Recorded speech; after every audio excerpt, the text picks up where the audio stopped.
This man did a lot. And so the Democrat Party wants a one-party country. It wants a one-party system. And it has done the final thing that you do when you put the nail in the coffin of a republic, which is take the law and use it against the law. So I can sit here and break down the laws in Manhattan. I can sit here and break down the laws in Georgia. I could sit here and break down the laws about the Presidential Records Act and the Espionage Act and all the rest. That's not what's happening here. And it's not an accident that this happens in Democrat cities with Democrat judges, with Democrat prosecutors, with Democrat grand juries, and that's the way it's going to work. And the Republicans better wake the hell up. We need to circle the wagons. We need to understand what we're up against. This is much more fundamental than some phony rogue case by a phony rogue prosecutor who was installed by George Soros and the Democrats. This is much bigger than that. So to answer your question, I don't give a damn about the processing that goes on in Manhattan and all the rest of it. You know, people quote a lot and they don't know who they're quoting, and that would be Beria. Beria was one of the great genocidal maniacs of all time. He worked for Stalin. In the end, he was executed himself, and it is Leverity of Beria, who was a massive, ruthless killer. And he was the one who said, show me the individual and I will show you the crime. And this man was responsible for horrendous acts.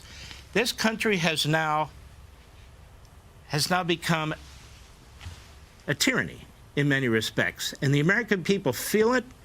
The American people know it. They see what's taking place. The American media had become the Pravda media because it's loaded with Democrats in the American media.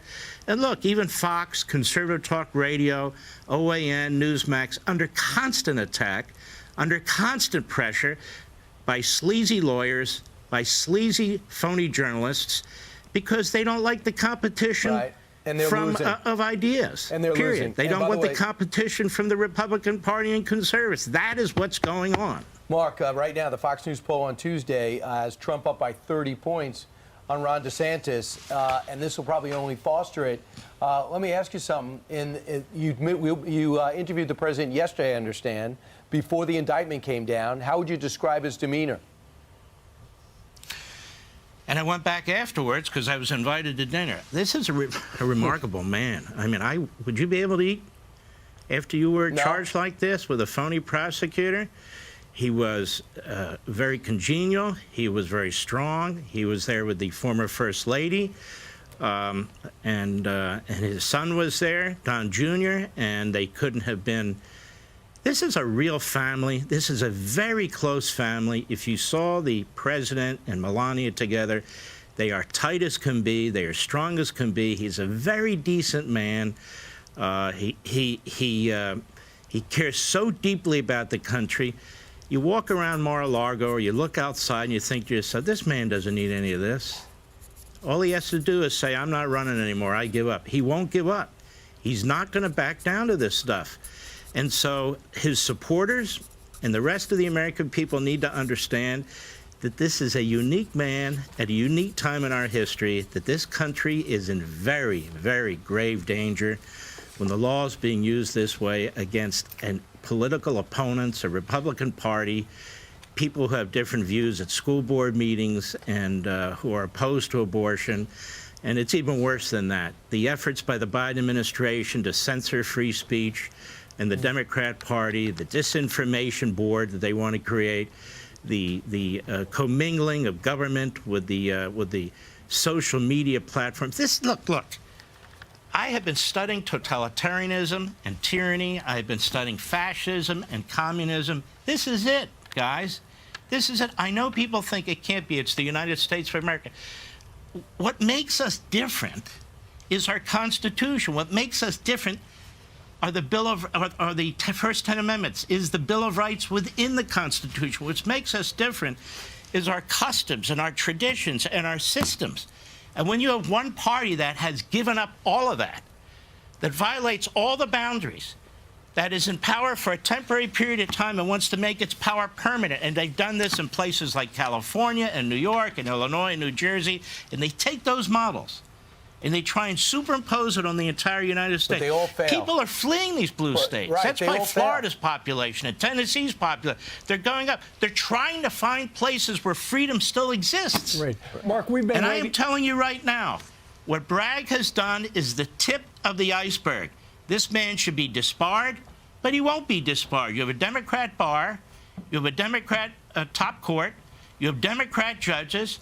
The whole system is fixed. Mark, we just got some news, and the president was walking to, was it Air Force One or was The it chopper. the helicopter? Marine One. And we talked to Peter Doocy an hour ago, and he said we're all going to be asking questions to him. So a reporter says, Mr. President, Fox. do you think, it was Fox, yeah, Mr. President, do you think the charges against Trump were politically motivated?